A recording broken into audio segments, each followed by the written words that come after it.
Welcome everybody to Write Better Together. I'm John Myers. Hey, look everybody, it's Emily Brooks. Hello, John Myers. Hey. One of our new viewers, Lori Twitchell, who came to our webinar, said the other day that this is the most enthusiastic that I've ever heard of you. And I'm like, you should have watched the Muppet episode where I went to the Muppet School of Acting. What are we talking about today besides Lori Twitchell? We have quite the guest and quite the list. Yes. So we have Dr. Matthew Huddleston on the podcast today, which I'm very excited about because I'll give just a little introduction. He is the one who invited me to his writing group because we both teach at Trevecca. And he's going to be talking about his process for writing his recent science fiction novel, The Final Eclipse. And that's going to encompass like his research process, his writing process. He's a very interesting writing process. So it's a great conversation. I agree. It is. Before that, we're going to have listener responses. Matthew's going to give you all a call to action. Oh. It's a good one. Then I'm going to teach John Myers something, and then we're going to play a silly game. What if it's a serious game? What if it's not silly? I guess some of them have been serious, like the one where I had to untangle my life. The one where you lost $1 million. Yeah. Never know. So how did you get out of your bubble? So in a previous episode, we unveiled this coloring book. Yes. From Rebecca Caldecott. It's wonderful. And I thought it was Rachel. Here's just one of the many. Is it not Rachel? Drawing. Rachel? What did I say? You said Rebecca. Oh my goodness. It's Rachel Caldecott. Sorry, Rachel. And so I took it on a tour of my undisclosed location. So I can't show you many of these pictures because they would reveal my undisclosed location. True. But I can show you 2 of them. So I'm going to show them to you, but then I will I'll put them bigger up on the screen like I do. But right now I'll show you me out in the wild to prove that I did. Yes. Go out in the wild with the coloring book. And I'll show you one more of my friend Allie. Do you know there used to be a Hey John Myers cupcake? Do you know about that? No. There used to be a Hey John Myers cupcake in town when Allie owned Little Fox Bakery, but now it's no longer Little Fox Bakery. And there's Allie with Rachel's book. And so she's given us permission to share that in France. And then I also have some college students that held up the coloring book because they were like, hey, mister, can we be in these pictures? I didn't even know who they were. And I'm like, sure, but you got to give me permission to spread them all over France where Rachel is. And there you go. I met people.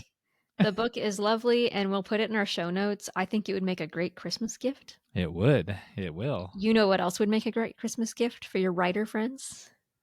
Write anyway. Write anyway.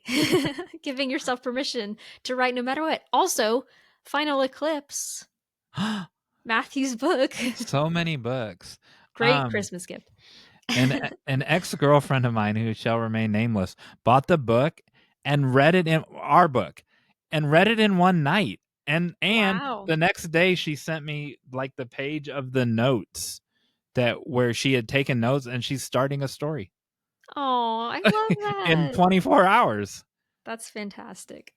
Crazy. All right. So first of all, an update on my Write Everyday journey. It's going okay. You have not sent me your book yet. I'm calling you. Oh my goodness. In front of everybody. I'm gonna do that today. Don't let me forget. Okay. I have written most days. I think I ended up not doing Friday, so I'm sorry. But it has been really good. I started working on my new fantasy novel more, and I'm just making myself do it, even if I don't know if I'm going to keep it. Like, I may scrap everything I wrote, but at least it's like I wrote that day and it's keeping it in my head. So the other thing is, we went to... I want to ask something. Yeah. we've talked in the past about not scrapping it and everything's Oh, so salvageable. I guess what I mean by scrap is like it may not end up in the book, but you're right. I don't scrap, Oh, I okay. put it in a compost pile, All right. where it can become something fertile and fertile for new things. But yes, you're right. All right. Thank you for clarifying. The other thing is, and I could actually, I'm going to write a blog post about this, and so I'm not going to go into it that much. I could do a whole episode on this. Is my parents had me and John over for dinner, which was so nice because since being pregnant, I haven't spent many evenings out. I just want to be home, and it was really good to catch up with my parents. And we ended up watching Inside Out 2. Aw. And Have you seen it? she means John, her husband, not me. I did not go to dinner, Yeah, have thank this you. dinner. No, I have not seen it because I wasn't invited to this dinner that John Brooks was. So we have an episode where we respond to Baker by Amy Cardy, Yep. and I didn't cry. I cried in Inside Out too, and there's a scene that is so similar, like hits the same notes as Baker, that I think I teared up 3 times watching that movie, and all of my family did, like how could you not? Um, but it just, and again, I'm gonna write a blog post about it. If I write that before this episode comes out, I'll link to it, but it just portrayed anxiety so well, and it portrayed the, puberty so well, and just like what it means to gain your own personal beliefs about yourself and choose things outside of your emotions. It was just really, really sweet. And yeah, I appreciated it. And I've talked to my friends who are parents who have said that their kids have used those movies to express, like, as they've learned the vocabulary through those movies to talk about their emotions. So they'll be like, I'm just, anger's just in control right now, or I'm just feeling um sadness. Like it's just it's amazing. I saw this funny thing where this woman was like, kids these days get movies about how to regulate your emotions, and we had, and then it shows a clip of the song Hellfire from Hunchback of Notre Dame. That is not an accurate depiction of the past. But it's like it's just funny how TV That's and film hilarious. have changed for kids. Did it impact you more than Inside Out 1 or the first one? It didn't have a number in front of it. It was I just think Inside I Out. cried more maybe in the first one because of the way that she's losing her childhood, because that was just really sad to me. So emotionally, the first one I think got me more, but this one, I was just nodding a lot. Like, yes, they got that right. They got that right. There's a so you all should know I wrote a book called The Redeemed Imagination, and there's a whole scene where anxiety like literally takes over Riley's imagination, and they portrayed that so well. Riley has a panic attack and they portray that so well. Like it's just really thoughtfully done. We have a viewer, an occasional viewer. I don't know. She might be um, more than an occasional viewer that watches. That knows Meg's last name. The screenwriter of Inside Out, one of them, and Mm. but I can't pronounce Meg's last name. Sorry, Ovra. So yeah, they were at Austin, and yeah, I will now watch that because I've heard powerful things elsewhere as well from it. Yeah, And, pl- yeah. and plus, I'm sure you remember Herman's Head because we're the same age. It takes Herman's Head to a whole new level. Herman's You Head. didn't Yep. know who Peabody and the Wayback Machine was, and Herman's Head was a show that's Inside Out. It had all those Oh. people in a head in Herman's Head. Oh, oh yeah, that's very cool. It was like a cross between Inside Out and The Office. Nice. So anyway, Yeah, I can't wait. yeah. I'm looking I'm forward to it. definitely ready to hear your response to it. Okay, Speaking of responses, I'll I will watch it as right after I read your book. okay, okay. Speaking of responses, We have listener responses. we do. Um, Janice. Hi, Janice. Hi, Janice. Frequent contributor to Janice. Janice sent us, for those of you that have this book that aren't waiting until Christmas, in chapter 30, I tell a Right point. anyway. of Write Anyway, giving yourself permission to write no matter what. Chapter 30 is called When Your Story Doesn't Have a Title. And it's this very poignant story of my childhood. And it's a Yes. true story. It's also true. It's So someone read this. I can't remember if it was that person I just mentioned and said, "There's no way you did what happens in that story." No, I really did. it It's feels like true. something that would happen in The Little Rascals. No, it's very. It's I did it. It's true. And so and we ask you, the readers or the viewers of this podcast, to go to our webpage, Write Better Together. No, yes, writebettertogether.com. Mhm. And there's a page called Show Us Your Work. And we asked you to give us a title for that chapter. And look what kind of book tells you to go to a website and put in the title of the final chapter. But we want you to be involved in this whole thing. And so Janice sent 8 titles, and they were wonderful. And I'm not going to say what they are because I don't want to discourage anyone from contributing. Yes. You got a tough row to hoe, or she set the bar really high, but there you go. They're Yep, great. so yeah, we'll continue to be looking out for those titles if y'all have them. Janice also shared, so we just shared an episode called I'm a Writer But and What's Stopping You, and we challenged you all to write every day. Mm-hmm. And she says she's been writing every day. So far, she's been trying to write a children's book each day for her 9-month-old granddaughter. I don't know if that means she's working on a children's book or if she's like literally Writing sitting a down new every book every day day. and writing an entire children's book. I guess that's Oh, possible. They're not very long, but oh my. either way, that's fantastic. And she says, and at the end of each day, I write at least the germ of an idea for tomorrow's story. So I guess she may be writing a story every day, which is fantastic. So That is fantastic. good for you, Denise. So someone I know, who didn't give me permission to share the story, so I won't name her, has written 5 children's stories, 2 novels, this, like just over the course of the years. And so she watched that same episode, and she's like, "I'm gonna do this. I'm gonna write every." I'm like, "No, you need to submit every day because you have a drawer full of things that have you've never submitted anywhere." And at least since she watched the episode, she's like, Hmm. "I did 3 submissions today." And Yay. so yeah, because you can't I mean, you can just write them, but you need to do something with them once you do. Yeah, I love that. That's great advice. Honestly, I need to be doing the same as well. Submit every day. Submitting, yeah. Yeah. Yeah, I'm kind of guilty of that, but I don't know.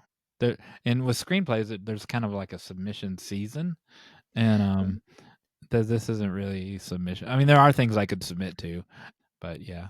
I also have I'm waiting to hear back on 2 stories or no, 1 story now. And so I've been waiting like 8 months because it's in the like You could top have a whatever, you could have but a I'm still baby in that time. I know.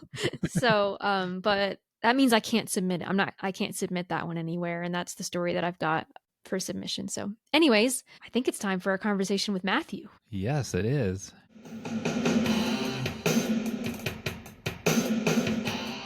And we're back. Hey, I'm still John Myers with Write Better Together. And look, it's still Emily Brooks.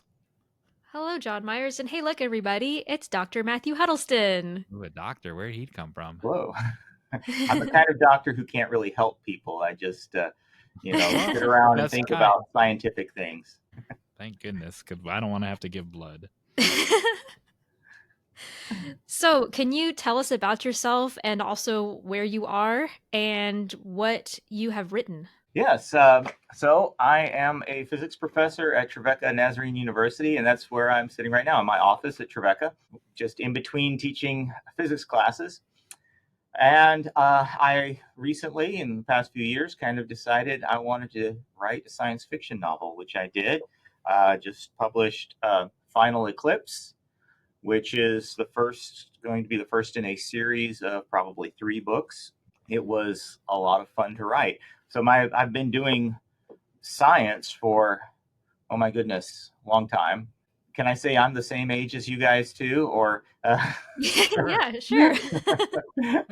I've been teaching at Trevecca for 17 years and taught at a high school level for 6 years before that. But always been fascinated by stories, and I've thought about writing for years and years. And it really wasn't until I got into a writing group that I started actually getting through the process of putting all these ideas in my head down on the page and making some progress at actually getting a book done. So it's been a lot of fun. Was it a hard decision to walk as a PhD in physics to walk through the door the first time in a writing group? No, it was Cool. actually I was eager for that by that time because I just felt like I was so overdue at writing something. I'd been telling myself since I was a kid I wanted to be a writer. And I love Oh, science. I love doing wow. science. But I remember when I was 14 years old, starting stories and just never really finishing anything and getting anywhere, being inspired by fantasy and science fiction and creating these stories in my head, but just I was always distracted by other things, never got very far at actually writing stuff down. I'd get, maybe 4 or 5 pages and then I'd put it to the side and never go back. So, um, and the idea for this book really came out of some ideas in lectures that I give in some of my physics courses.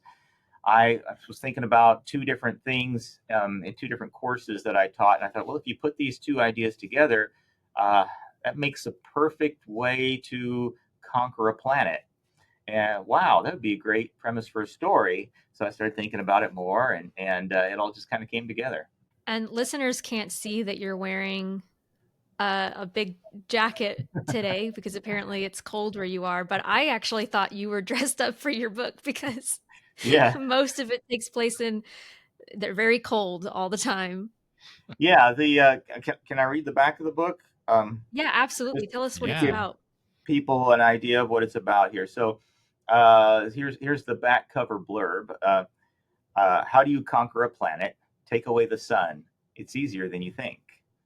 NASA research satellites suddenly go silent as a mysterious dark spot appears in front of the sun. A young Kevin Mycroft discovers that the spot is steadily growing in size, threatening to throw the entire Earth into permanent darkness. When senior NASA scientists, including Kevin's father, begin intentionally hiding the truth, Kevin convinces his friends to take action on their own. But is there anything they can do to fight the grim fate that awaits the planet? The origin of the eclipse soon reveals that cold and darkness are not the only enemies lurking in the shadows, and as each fight for survival seems to backfire, Kevin's hopes fade while he questions whether he or anyone else can be the hero that the world so desperately needs. So the book, I yeah, a love lot of it that. takes place in very cold and dark places. Is that so? Did you write that? The back cover? Yes, yes, I did. The it's easier. Like literally, it's easier than you think. That's a hook in the second sentence right there. Yeah. Well, I really love the idea of the premise here because it is a pretty elegant way of kind of devastating a planet. And I was surprised. I thought first I thought, oh, somebody's definitely used this before. And I did a little search. I found one book that used kind of a similar idea, but for a completely different purpose. And that book actually was co-authored by Arthur C. Clarke, who is a physicist. So I thought that was kind of interesting. And but no one had really used it in the way that I'm using it that I could find. So I was kind of pleasantly surprised because sometimes I've had ideas for brilliant stories and then I find somebody's kind of already done something quite similar. Yeah, that was one of the things that was really because I got to read this book is that was one of the things that made it really fascinating was just how unique it was. I'd never seen anything like that. But that also kind of starts the conversation. So you researched books that may be similar, but then there's clearly a lot of research done in the book itself. I'm sure a lot of it you knew already, but tell us about that process. Yeah, so it is. The main characters are young adults, and it kind of has a YA feel to it. So I wanted to kind of strike a balance, not getting too in the weeds in research, but at the same time, I wanted it to have a realistic feel that most YA books don't have. A lot of YA books, if an older reader kind of reads it, they have to suspend disbelief all over the place because there's not an attempt at realism. And I wanted to at least have a background in my story that was really grounded in realistic ideas. And some of the science in there was stuff that I already knew about, and some of it I had to do quite a bit of research, especially on a lot of the details. But that was part of the fun for me because I love research. I love finding out new things and learning new things. And so um, I would for certain parts of the book, it was a matter of just understanding the background situation a little bit better. So I would, if my characters are going on a boat, I try to find everything I can about the type of boat that they're going to be on. I look up pictures. I look at schematics, and all of that information I'm not necessarily going to put in the story, but it helps me to visualize things better and realize what sorts of things are possible and what sorts of things may not be as possible. Um, and I even went to a couple of locations where events in the story Yeah. happened. So it gave me an excuse to do some vacationing in Iceland and in the Azores Islands off the coast of Portugal. So that was a I lot was of gonna be fun. like, you went to the sun? I didn't go to the sun. I didn't do travel out into space, but uh, one of these days maybe.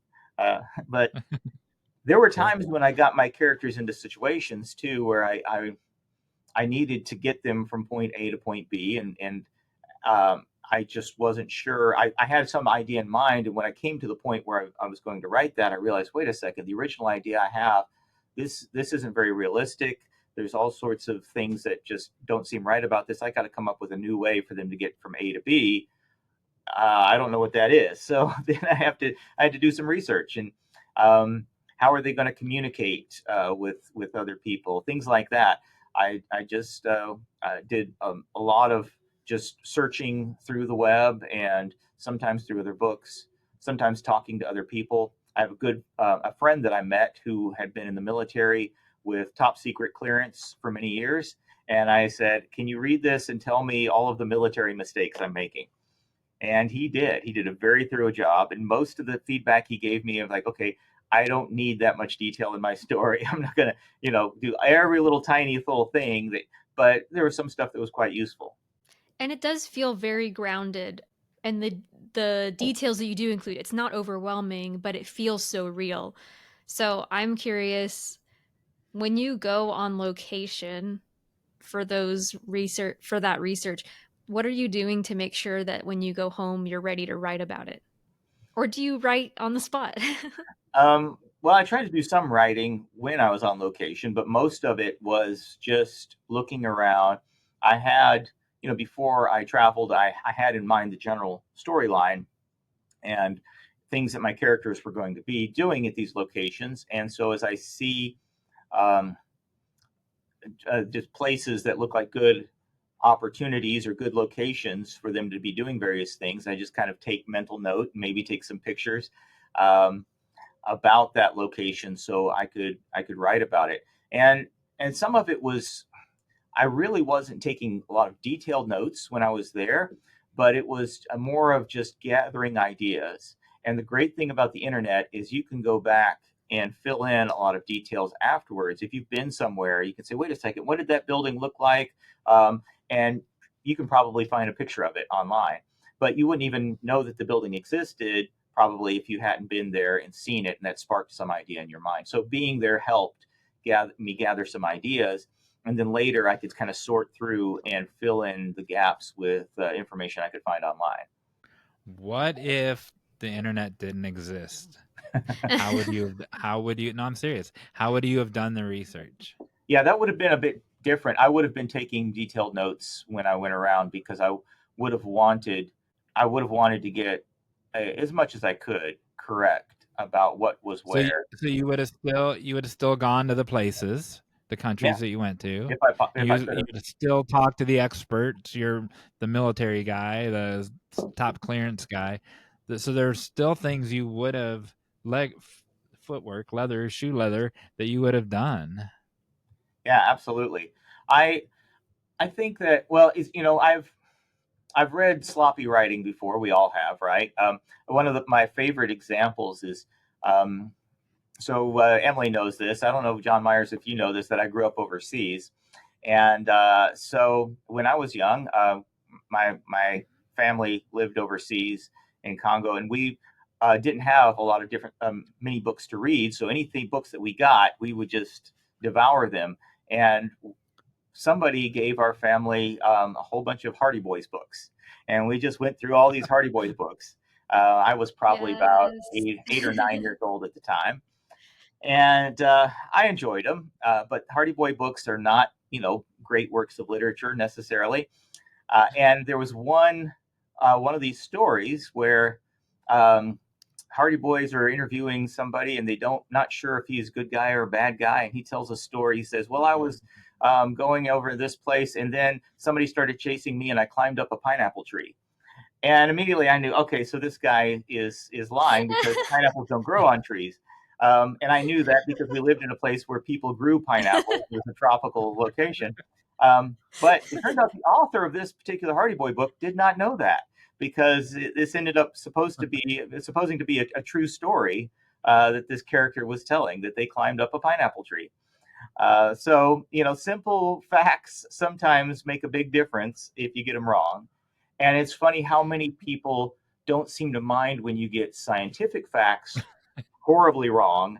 But if you say, "Oh yeah, we went to Rome and saw the Eiffel Tower," people would say, "Wait a second, that's all wrong." Well, just suspend disbelief. Well, that's not going to work for most people. And for someone like me, I have a real hard time just ignoring things, that are obviously not true, that are you could easily find out one way or another. Did you live in the jungle or like in a city? I lived in a small jungle village in a Oh mud my house goodness. with a leaf roof. For Yeah, I lived there for about 8 years, from the time I was 8 to the time I was 15. And that's one of the things that really got me into stories. Was I We did not have access to television or video games. We read books, And when and you walked out, so you walked out the side, when you walked outside of your wherever you lived, what did it, was it dirt roads and stuff? Like, and giant plants? it was a jungle. There was an airstrip that was cut out of the jungle that we flew in and out of, and that's how we got to our village, in and out. I Oh think my we need goodness. to talk about this more on our Patreon because you have started a new book related to that. Yeah, yeah, Would you Sure. be open yeah. to I can talking about talk that about, for yeah, the sure. Patreon episode? So listeners, come back There's the Wow. because other it's side of me. fascinating. Yes. But it impacts who you are, Yeah. obviously. 8 years. One of the things that does is it gives me kind of a global perspective on things. So when I'm writing a book about global events, I really want to take kind of other cultures and languages seriously. So part of the research that I did was also sometimes into other languages. I had a character who, for a few pages, he just speaks Dutch.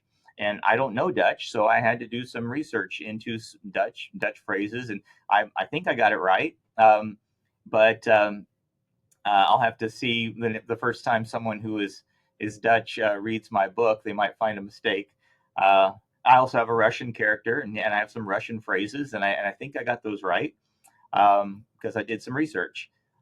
But that sort of thing, I wanted it to have an international feel that wasn't just kind of the cliche, stereotypical thing that everybody hears about people in Europe or people in Russia or whatever, but something that's a little bit more authentic. Yeah. Well, and having, I think, I mean, because a lot of films are made in the US, a lot of science fiction stories or like end of the world kind of invasion stories, all of those, it's very US Yeah, centric because those are the locations that we have. But I love that in a book, you can kind of take us around the world yeah, and you're constantly, even like not constantly, but like you're also updating us on the worldwide consequences, not just what's happening in the US, which is, it does make it feel much more real. yeah, yeah. I think, if the planet was under attack, there would be, it wouldn't just be an American thing, right? So there's, at some point, it makes sense to me to ask questions. What is the rest of the world doing, and how are we interacting with the rest of the world maybe differently than we would normally Yeah. interact with them? And there's just different questions and to explore. And to me, that's kind of fun, because normally you don't get a chance to explore those kind of questions. And I think that's a missed opportunity for all those post-apocalyptic stories where it's a small Midwestern town is all you ever see. Right. I think, and going back kind of to the fact checking thing, so you had the military person um, read it. I think I think in any genre, having somebody who has like experienced something that you haven't, come in and fact check it, um, is such a good idea. I know my book, I had to do so much research on sailing, and even though it's an imaginary world, so I can kind of make up my own sailing rules, I still would love to have somebody who is experienced in sailing actually give me, like, read the book and tell me this is where you got it wrong. Or like free divers, my book is a lot about free diving. Like, I would love a free diver to come in and fact check it. So I think that's a really valuable thing, to find the people who are the experts in the things that you're writing about that you may not. You can do all the research, but they're going to catch things that you wouldn't. Yeah. And one of the things I did is I read a memoir of a doctor who spent a year in Antarctica at the South Pole. And that helped me understand what's it like to live in a very, very cold place. And she was there over the Mm-hmm. Antarctic winter. And what's it like to be at the South Pole when it's dark and cold? And yeah, and that sparked a lot of ideas. Okay, here I can it, I can write about this maybe a little bit more realistically, since I've read someone else's similar experience.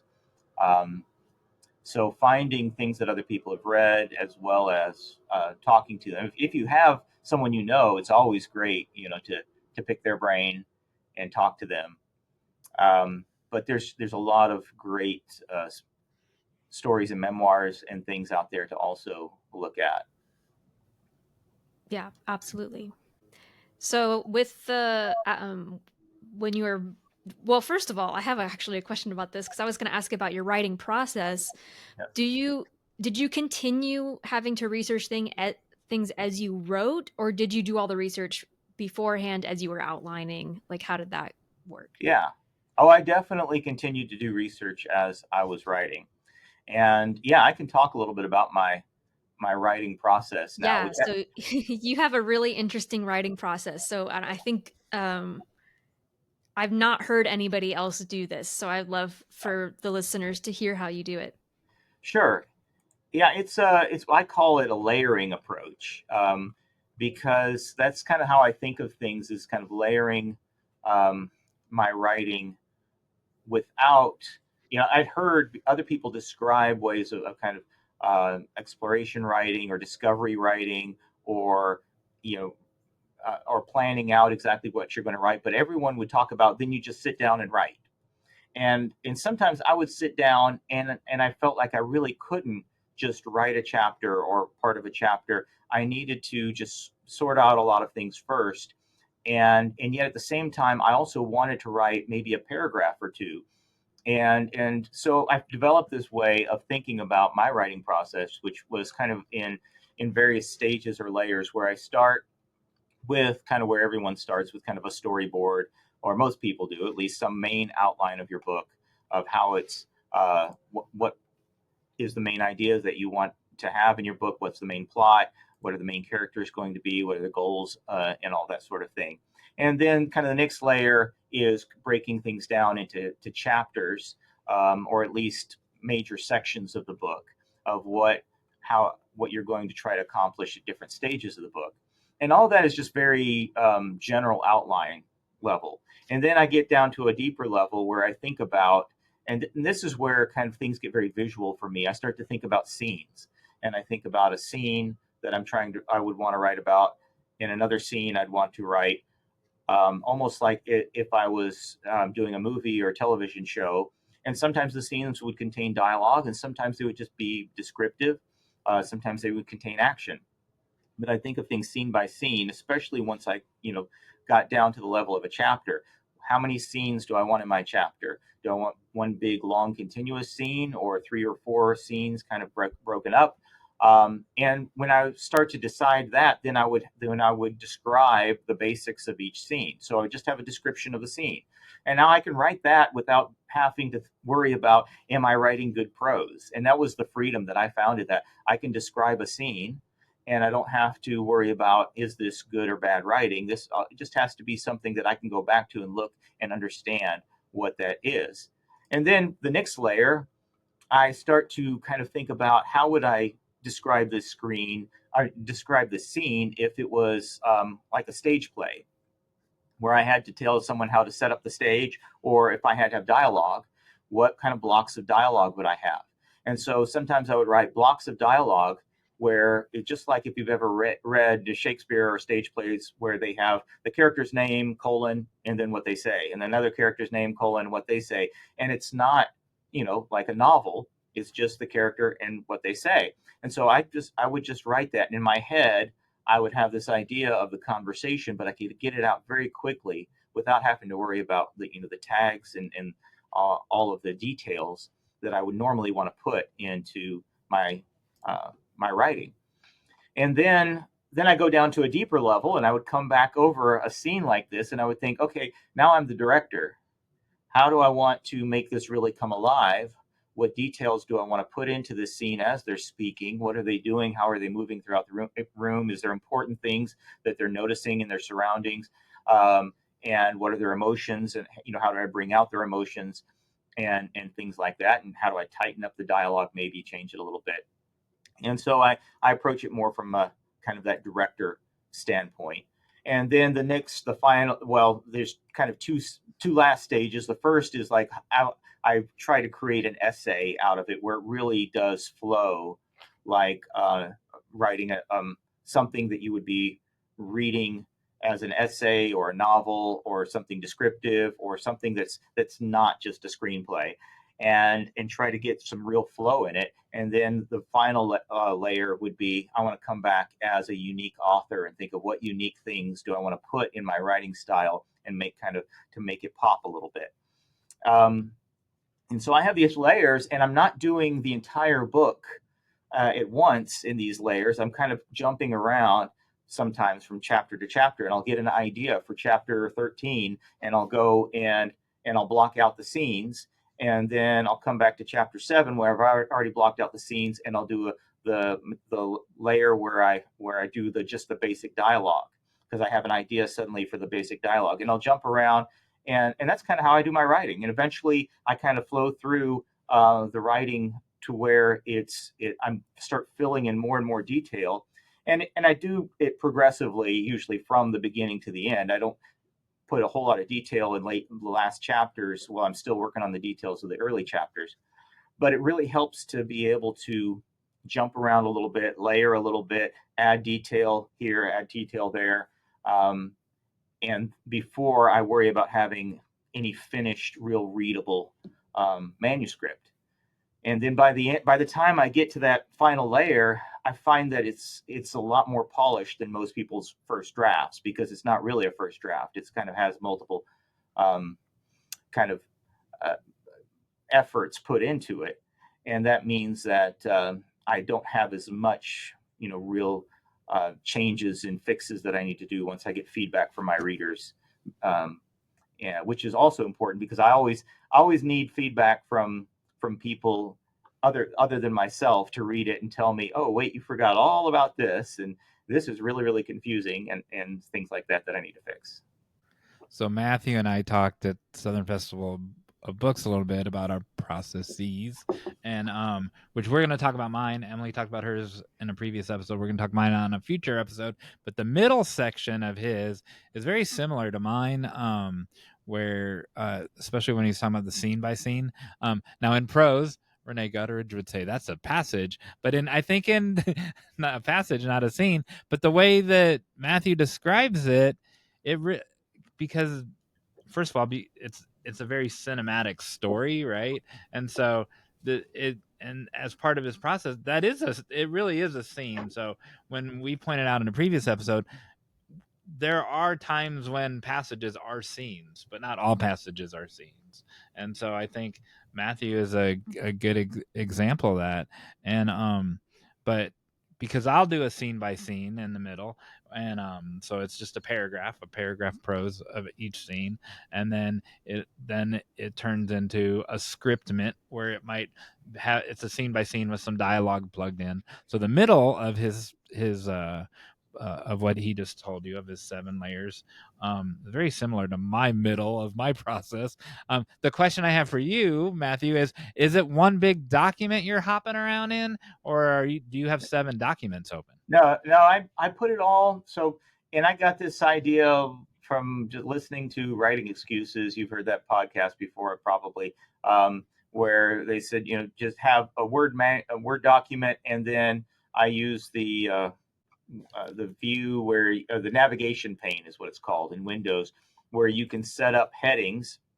And I set up a heading for each chapter, and then sometimes I set up headings for other additional notes or other sections. And so with that navigation pane up, I can just jump to exactly where I want to jump to easily, and I can see, oh, here's what I've got for this particular chapter. And I can oftentimes I'll think that something's going into a chapter or a scene, and I realize, wait a second, no, this has to go into another chapter. So I just kind of highlight and drag it into wherever it needs to go. So I'm working on a canvas. There's a lot more complex tools out there, but to me, a Word document with that navigation pane, that's all I need, and it works well. This method's really interesting to me because when I give myself a word, like if I'm trying to write a book in 3 months or something, like the process that I just talked about in a previous episode, maybe it comes out later. I don't know the timeline of these episodes, but I talked about, like, if I give myself a word count and I'm trying to finish a book in a certain amount of time, a lot of times the first draft is pretty simple. They are kind of like scenes because I'm just saying this is what's going to happen. And then I add more of the internal stuff from the character and like go a little bit deeper with the prose. And so I have, I guess, a somewhat similar process, but it's not that like intentional, I guess.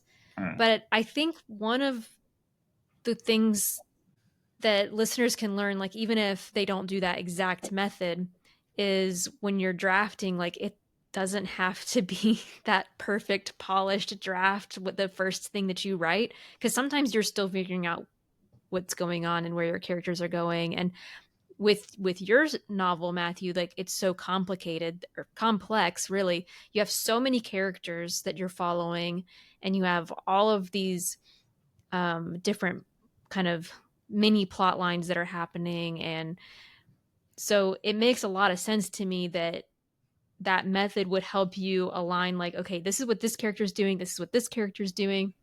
Yeah. Here's the arc that needs to happen in this chapter, because I've read your outlines too, and they're very detailed about this character is going to move from this to this, and here's how they're going to change, and here's how they're going to interact, and these are the emotions they're feeling. And so I think that's a really helpful way to outline with such detail that once you sit down to write, it's like, well, you already know what's going to happen.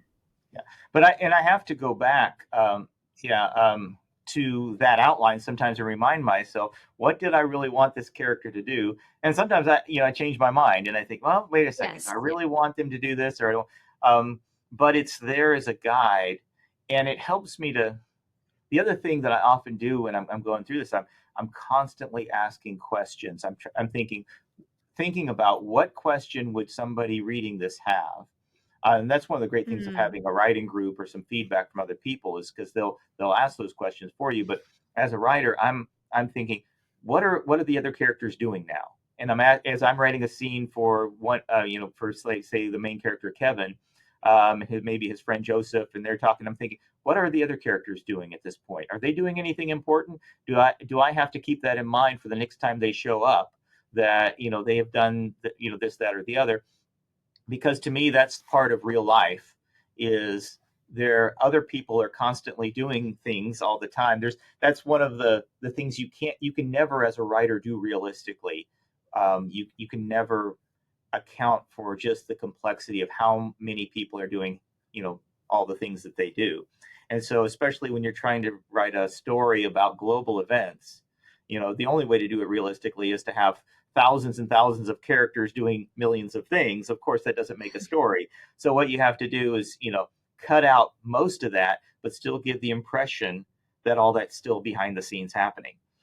And so I'm asking myself, this part of the research in a way, I'm asking myself, what would have to be going on in the background? Okay, I might never mention this, but I might give a hint here or a hint there, just to add that kind of idea of complexity.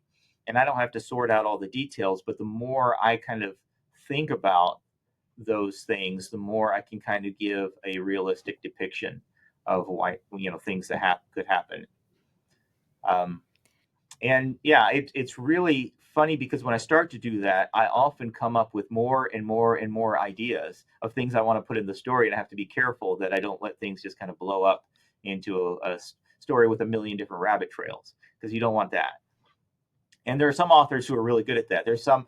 I was just talking to someone yesterday about the various stories that are out there that tend to just branch out endlessly, where every um, next chapter or next episode or whatever, you have 10 more questions and you haven't answered any of the previous questions, and then you have 10 more questions too, and so it just branches out endlessly, and you don't want your story. I don't like stories that do that. You have to eventually I have feel things like that slow down. is I feel like that can be a pitfall in research just as much as a fantasy writer might have it a pitfall in world building, that once you have those ideas, you want them all to be in the story, and there's not room for it. You have to select which Yeah. ones fit the story best and the journey that your character personally is going on. Yeah, so some of the first readers I gave my book to were other physicists like myself, and in my mind I was like a bit worried because I knew of 20 scientific details that I didn't put in the story, that I was thinking, I really could have, to clarify this or to make this a little more realistic, but it just wasn't room for them. And I was afraid, is this going to bother them? And fortunately, they came back and they didn't. It wasn't a problem for them, and that was like a sigh of relief, because I knew all that stuff was out there.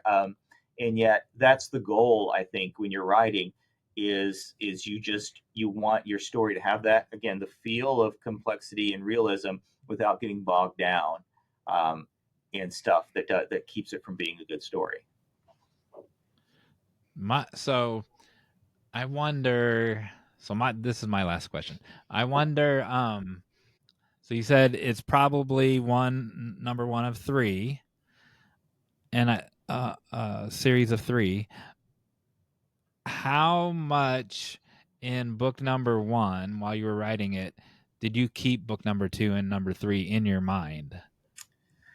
Towards the end, it was quite a bit, because I was able to really, I knew from the beginning that it was going to be the first in a series, that I couldn't tell a complete story with just one book of the length that I wanted to write this. I didn't want, if I wrote a huge book like some of the Sanderson books out there, I could have put it all in one book. But this is 100 and just about 110,000 words or something like that, 105,000 words, and I wanted to keep it at that length. Uh, and I knew, as going towards the end, I'm thinking, okay, here's all the things I'm going to have to do in the next book, and how far is the next book going to get me? And I'm going to eventually have to do these other things in the third book. So yeah, I was thinking about that a lot. And there was actually some feedback that I got from readers saying, "Oh, you better address this in the second book, and you better talk about this in the second book." I'm thinking, "Yep, yep, that's definitely a need." And I've read the outline for the second book, and y'all should be excited. Cool. I'm having fun with it. Yeah, It I'm looking forward to reading it. One of the things that I like about some authors is the way they, especially the good YA authors out there, sometimes take the readers on a journey that from one book to the next, they get progressively deeper into um, kind of more advanced writing and more advanced themes and more advanced ideas. and that's what I would like to do. We'll see if I can succeed, but I would like to get a little bit deeper with each book. Yeah, that's true. I have no, yeah, I hadn't really thought about it, but now that I'm thinking about some books where that's been the case. So, do you have a call to action for our listeners? Yeah, well, what I was going to say is a call to action would be do your research. Think about a particular thing that you're writing about in your story, that maybe it's a location, or maybe it's the time period that you're writing in, or maybe it involves some sort of technology. And instead of just thinking about what you want to accomplish in your story, go do some research on, what was the Wild West really like, or what is Italy really like, or what is this type of technology. See if I can learn a little bit more about it, and see how that research actually sparks ideas for your story that you might not have had in the beginning, instead of trying to make all of that stuff fit a pre-established idea of a story that you have. Make sense? I love that so much because I experienced that when I was researching for my last novel, where it's like, ooh, I didn't even think about that. That could be a great plot element. So I love that so much.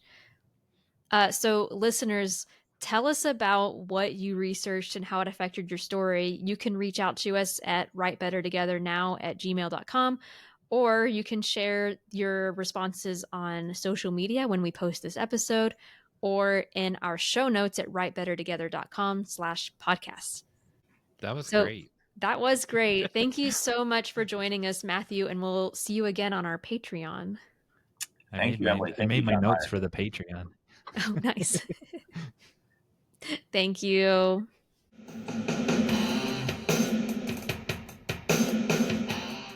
And we're back. That was so good. It was For great. real. Here's what he does. I mean, he does really well is, if you, a lot of our authors have done this, but this is fresh in my mind because we just talked to him. If you watch a lot of podcasts or listen to a lot of podcasts, they give you a sales pitch for their book, and then they like, and then this happens, and then this happens. That's not what he did. He explained it. So, I mean, he did read from the back cover, but even his back cover like has a hook in it, which you just saw if you watched this episode. And but he explained his process in a way, and that it wasn't a sales pitch, but like, now I really want to read this book. He also didn't give away a lot, and I had to like hold back on some questions because I wanted to be like, "How did you choose this thing?" But I was like, I don't want to give anything away. It was very engaging, and Yeah, that didn't even occur to me, but you're right, he didn't. And yeah, it yeah, he explained it in a way that made you want to read it no matter what. yeah. Yeah, that was great. And also, Fantastic. just like you can tell he's a teacher because he just is articulate and explains things very well. So it was good. I didn't know until you introduced the thing that he invited you to his writing group. I thought you invited him to your writing group. It was the other way No, around. we met at a reading that we did at Trevecca. I didn't even know he wrote until this event. And I never had him as a professor, but a lot of my friends did, and I just knew of him. I'd seen him walking around campus, but I didn't know he wrote until then, and we just got to talking about writing, and he invited me to his writing group. So, yeah, that's how I got involved in that. Cool. So, I really appreciate that a lot. Is it time for that, or do we do I'm forgetting the order of things. I love it. I love it. So, speaking of Rachel Caldecott, um, in one of the screenwriting groups I'm in, someone asked, "What podcast do you listen to?" And Rachel Caldecott said, "The only one I listen to is Write Better Together." But is it really a podcast? And I'm like, if we're not a podcast, what are we? And it was so sweet. She said it's two nice people talking about interesting things. Oh, that is It's a so good way to sweet. describe it. And she said we're interesting. So I there you go. love That's it. why, because we forget what we're doing. We forget the rules to the game. We forget the order of our own show. Alright, so are we ringing the bell, or are we Hey John Myersing? It's Hey John Myersing time, I Hey think. John Myers. What a surprise. I wasn't ready for it. Yes? So I Oh, you made a don't have a sad face. question.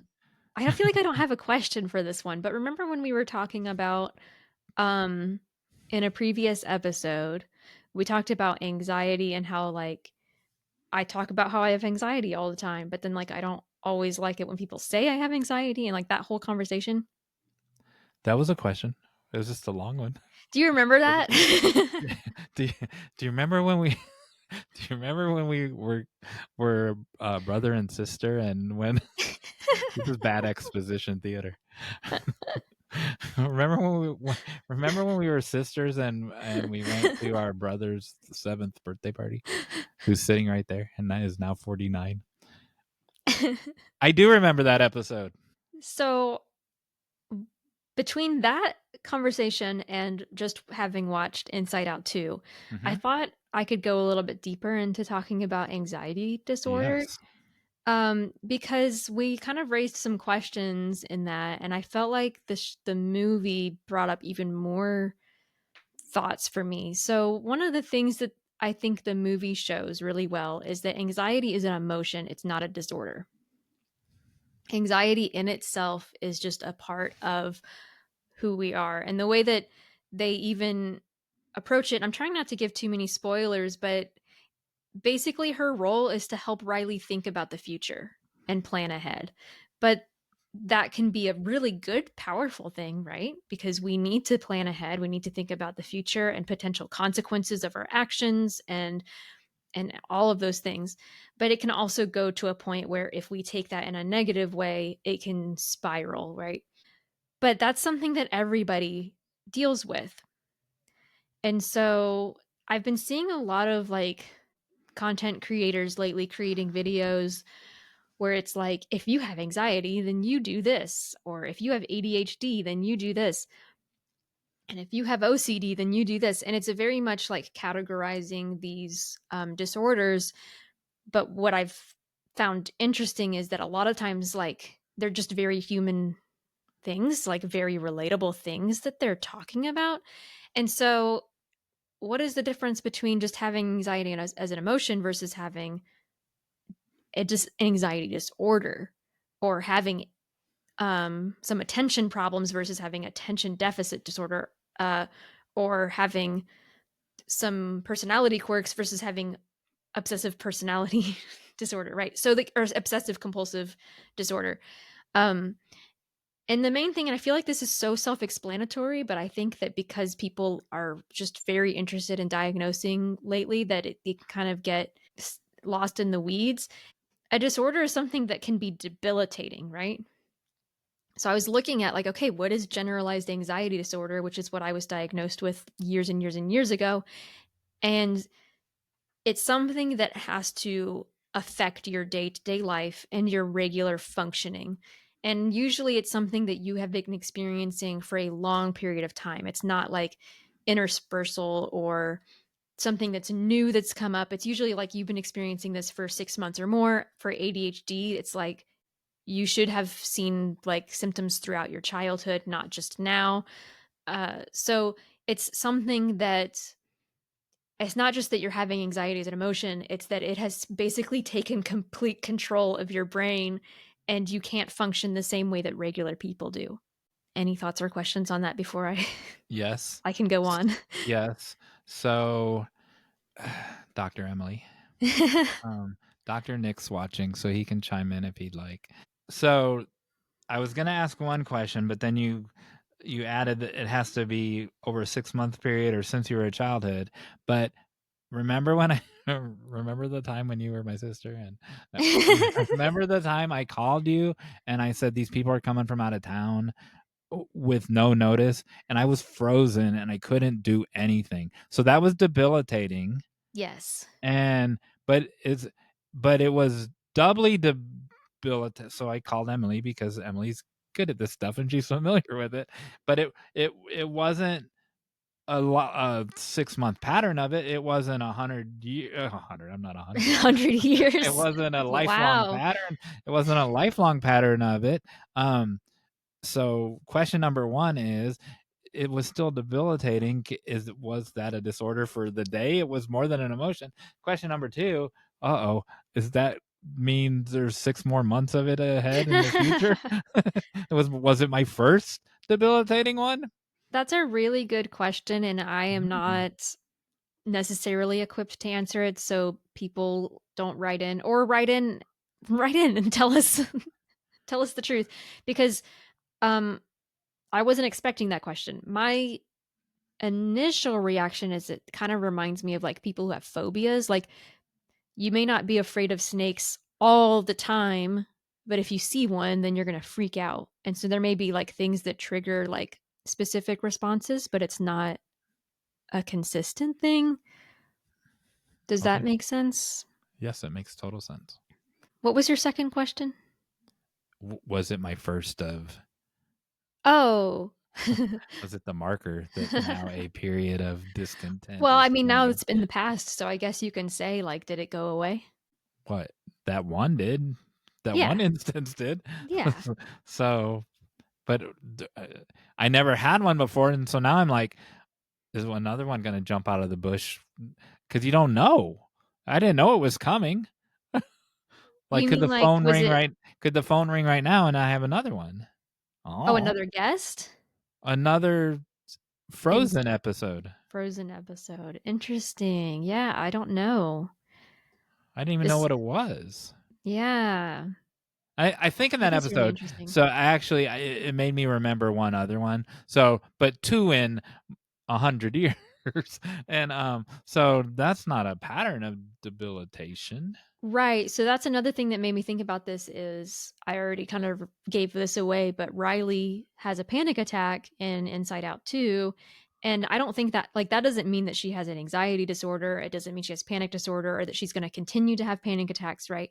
But there are some kids like me as a child where panic attacks were a regular event, and that doesn't mean it was, like, all the time, but it was regular enough that it was like, "Yes, you have panic disorder, you have generalized anxiety disorder," because it was most days I was dealing with something. And Now, I think this is important that we talk about this because here I'm Mr. Naive, right? And you have experience. Well, there's other people in the audience right now who are in my same boat or are in your same boat, and they need to hear people talking about it.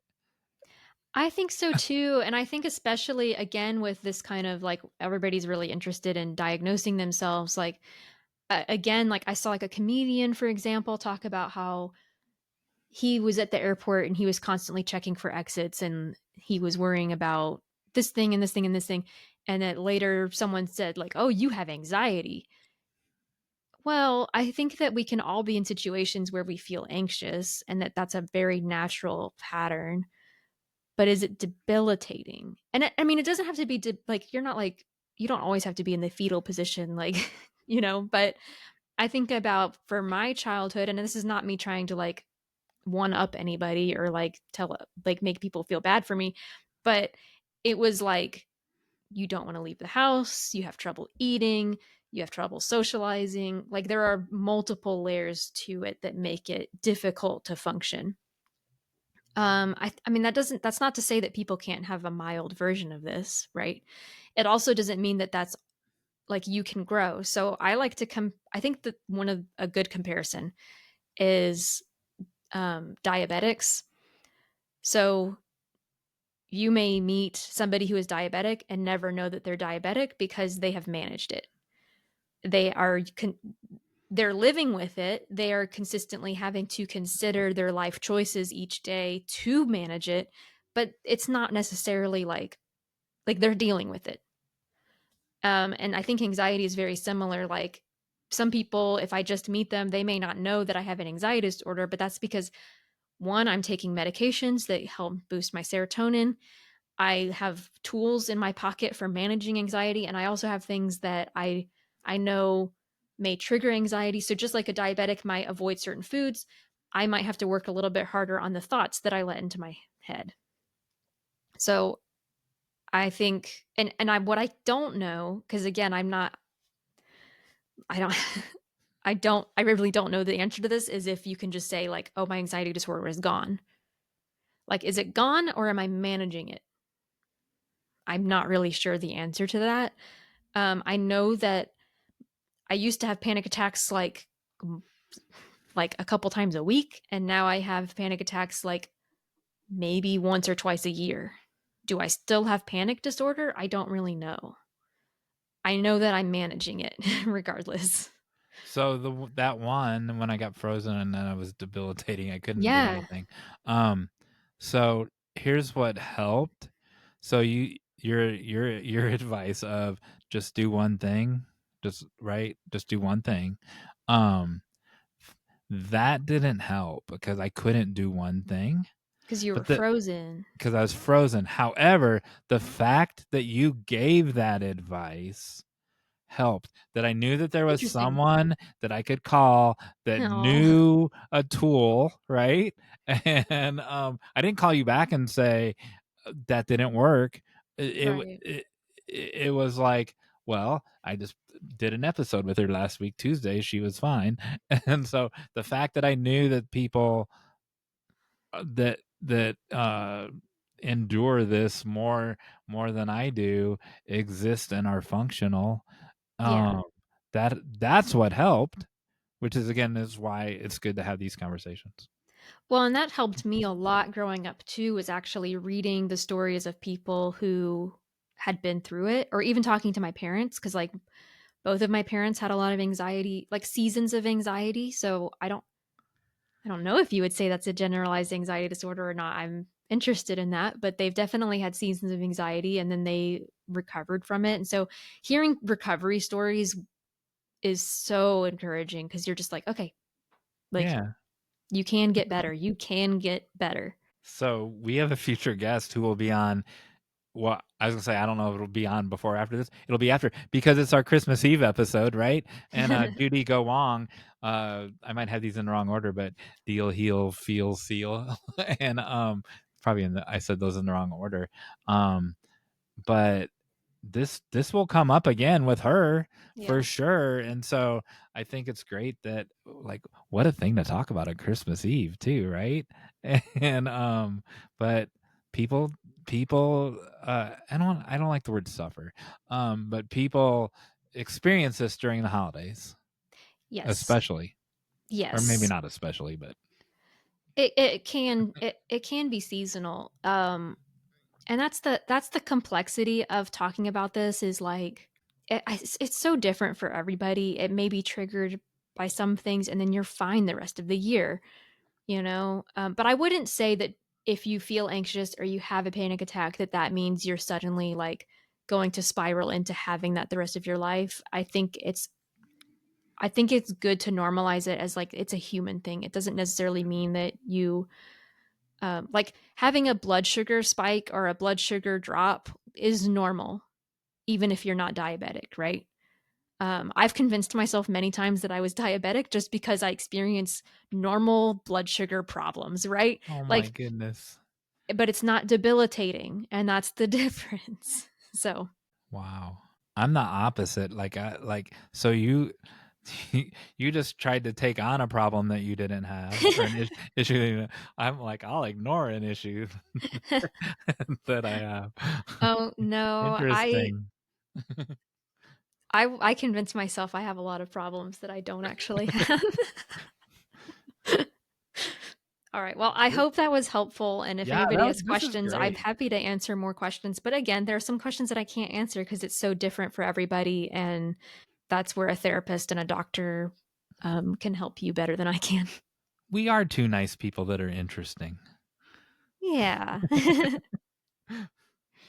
So if you want to learn more about mental health and other things, then you can ring the bell if you're watching on YouTube, or you can subscribe if you're listening on a podcast player. By the way, if you're listening on podcasts, because we know a lot of people are there, John Myers is pointing at the screen, looking for the ring the bell button, I No, think. I'm letting them know it's for you, them. I'm pointing at the I'm pointing at them Oh, because pointing at if them. you want to ring the bell, or if If you want to you do this, if you want to Gotcha. subscribe, I'm letting them know specifically it's you that I'm who also that letting them person. know that if they're listening, we do have we have video recordings on YouTube that you can watch, so that you can see things like John Myers pointing at you. I'd tune in for that.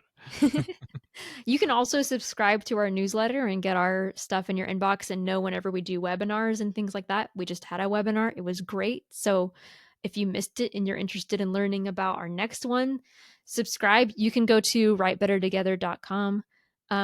Just the homepage has a subscribe form that you can do, and you will be updated. Now I'm being choosy at who I'm pointing at. There's one person there. I don't want that person subscribing, so I'm trying to make sure I miss them. Trying to make sure I pass over them.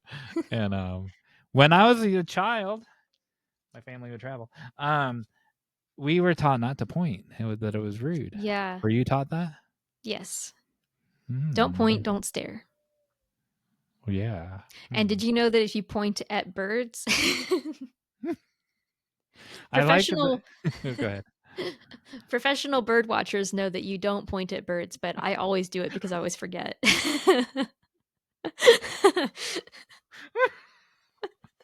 like we made it through the whole webinar and Bethany was like, we didn't mention birds. What kind of, I thought this was the #1 podcast for birders. It's shocking. So you can't point at a bird? It's what do just they because do? you also don't want to be like, there's a bird. It's more about like subtle body language so they don't freak out, so they don't notice you. Oh. It's not because they get offended. That episode I saw where your bird was looking at me and it laughed at me. I should have pointed at kaiju. Emily. I think it's time for Emily. Yes. The final act.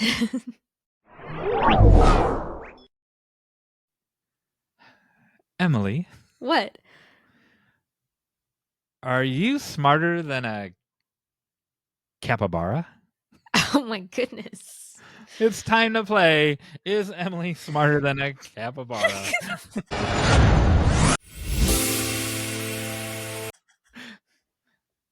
First, I'll tell you the prize. I'm glad you think that's so funny. I told you this was a serious game. Didn't I say at the beginning of this show this was a serious game this time, and now you're giggling at it? Oh, yeah.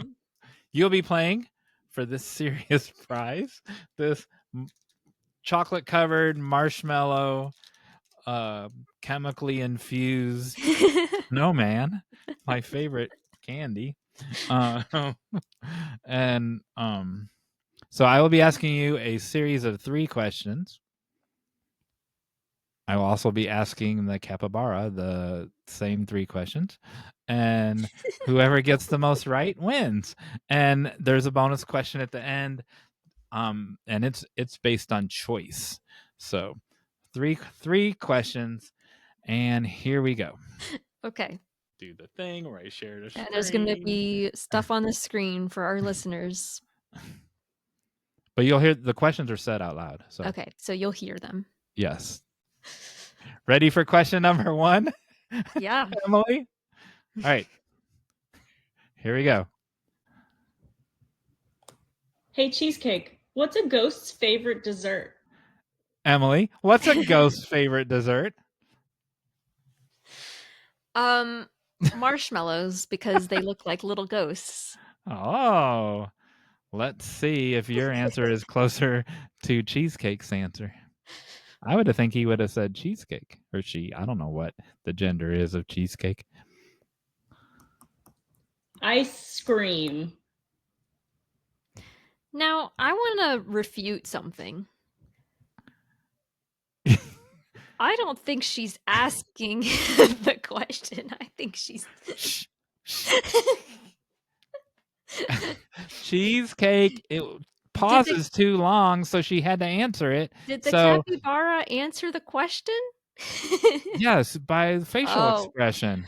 And clearly this capybara was baffled by the question, and so she answered it. So in this case, I better keep score. Well, I was incorrect. Emily was incorrect, and the capybara was incorrect. Oh. Cheesecake. So now we're 0-0. All right. Next question. Cheesecake. Emily, what's a ghost's favorite drink? Oh, that's a good idea. Favorite drink. I'm gonna overthink these. So will cheesecake, I bet. I'm trying to think of like puns, like if there's like boo something. Because capybaras are known for their pun Yeah. I skills. mean, ice cream was kind of a pun. Oh. Honestly, I don't know. Hot chocolate because there are marshmallows floating around in it. I just keep thinking of marshmallows. I think you were subliminally impacted by that That's my marshmallow. answer to save you all from me sitting here for 10 minutes overthinking it. I think you were subliminally impacted by that marshmallow snowman. Let's see if cheesecake does any better than you do. Why did we ask 2 ghost questions when we established in a previous episode there are no such thing as ghosts? I know. That's an even better question. All right, let's see if The answer is trick question. There are no ghosts. That's perfect. Let's see if cheesecake figured that out. Oh, Kool-Aid. come on. That's not even a real drink. He looks just as irritated as Hey. me. He does not like this game. Emily, why don't monsters eat clowns? You know the answer to this one. I do? Yes. How? When you answer, I'll tell you how. I'm not going to give it away. I'll give you a clue. Do you watch our podcast? Yes. I don't think cheesecake does. I don't feel like we've ever talked about clowns or monsters. You have a leg up. Because I don't think cheesecake watches this podcast. We've never talked about clowns. I picked this question because of a previous episode. What? Have we talked about clowns? Yes. We haven't talked about it, but this question has come up in a slightly different form, but the words eat clowns was in the question previously. What? I have no idea what you're referring to. Well, give it. I'll fill in the blank, but you got to give an answer before. You got to at least try. Why don't monsters eat clowns? Because clowns are monsters. Okay, there's your answer. I'm sorry to all our listeners who are clowns or monsters. It's only because this is Stephen King's fault. All right, let's see if cheesecake has a better answer than you do. It tastes funny. Wah, wah, wah. Hey, cheesecake. Right. Now, do you remember the episode? No, I truly Okay, don't. well, I'm gonna run the bonus question by both of you, and then I'll explain the previous episode, and then you'll be embarrassed that you don't remember. All right, stop sharing. It vaguely sounds familiar, like I feel like you told that joke somehow. I would never tell such a bad joke. So this one, so the first 3, you're doing great. The first 3 were questions. This one is a choice you have to make. Okay. Okay. Also, I'm not doing great. I lost all 3. I know, but I overpraise people. But my overpraising is normally based on truth, isn't it? Yeah. Well, you're doing better than cheesecake because cheesecake hasn't even tried, hasn't even guessed, just stares at this camera. At least you're trying, like you're thinking. At least you're overthinking. Okay. All right. So share screen again. Remember, this one will be a choice. Okay, it might start immediately, so get ready. Okay. The question is, can you see it? Yes. All right. Cheesecake's under a blanket. The cheesecake's, I don't know, keeper is holding a birthday card to someone named Lori. And the question is, will cheesecake eat the birthday card? Yes. Okay. And if this keeper was holding the birthday card in front of your mouth, would you eat the birthday card? No. Okay, let's see. Let's roll the clip. Cheese.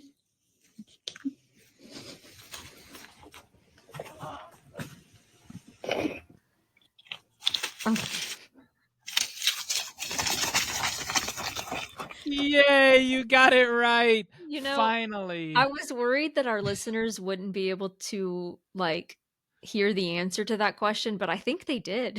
I think you heard the crunching and you heard me say, yay, you got it right. Let me unshare my screen and then I'll get you caught Also, up to speed on the score and all that other stuff. Hold on. Let that me seems unshare to be the from screen. @Darkwing Wildlife on YouTube. Yes, very good. If anybody wants to follow Cheesecake. So there you go. So and you can write you can make a donation and she'll put your happy birthday card in front of Cheesecake, and that's edible paper that is Oh, made. okay. I don't know if it's rice paper or what, but it's and it's edible ink, and so it's not hurting the That's good. capybara at all. And then you can get your birthday wish on devoured by cheesecake. So on a previous episode, celebrity screenwriter told a joke that said, "Why don't cannibals?" Yes, I thought it had something to do with Bob Signs. I swear, I was like, I feel like Bob Signs said something. Why don't cannibals eat clowns? That's Because what they it taste funny. was. Thank you You for have no jogging my memory. excuse because you watch the podcast and Cheesecake doesn't. That was great. Wow. Another great episode in the can. I'd like to point out that this cup, it used to be Slim Chickens. This cup, Noticed. well, you did. It's been on 3 episodes. The new cup, Rudy's Hot Dogs in Yeah, Toledo, I just keep Ohio. forgetting. I keep forgetting to ask about it. Well, but no one else has even noticed. 3 Wow. episodes this cup has made an appearance, and now we're out of time, so we can't talk about it. And so thank you, Cheesecake. Thank you, Cheesecake's I don't want to say owner. I guess it's an Guardian. owner. Guardian. Yeah. Can I say something real Yes. fast? Yeah. In the This is your middle of show. class today, I was asking my students if they had, or I was just like asking them if they had questions about stuff. And my student raised his hand and said, Are you pregnant? "How much is a monkey?"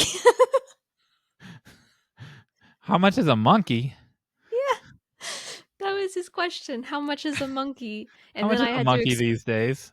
and then that triggered me to explain because they love getting me off track, and I will, Did because they I was laugh like, when they I asked did that? see a monkey at a campground recently. Well, in the Carolinas, monkeys are free right now because there's 40 of them running around loose. That you should have told them that. Yeah, I said, yeah, I should have said you should just go to North Carolina and catch a monkey. Will you show this clip to your students? I love that story. Just Oh. How old does your baby have to be before you introduce it to a monkey? More than 1 week, I bet. probably. Or a clown. Keep your baby away from clowns. Some of them are really nice. You know what? We know a nice clown. Sheila Yes, we Gunlock. do. We do. Yeah. See, and I have another friend who's a clown, so we are friends of clowns. Yeah, Just don't be creepy. monsters. Don't be eating our friends. Yeah. All right. Well, people, listeners, friends, clowns, monkeys, Told you this game was serious. we couldn't have done We it couldn't have done it without without you. you.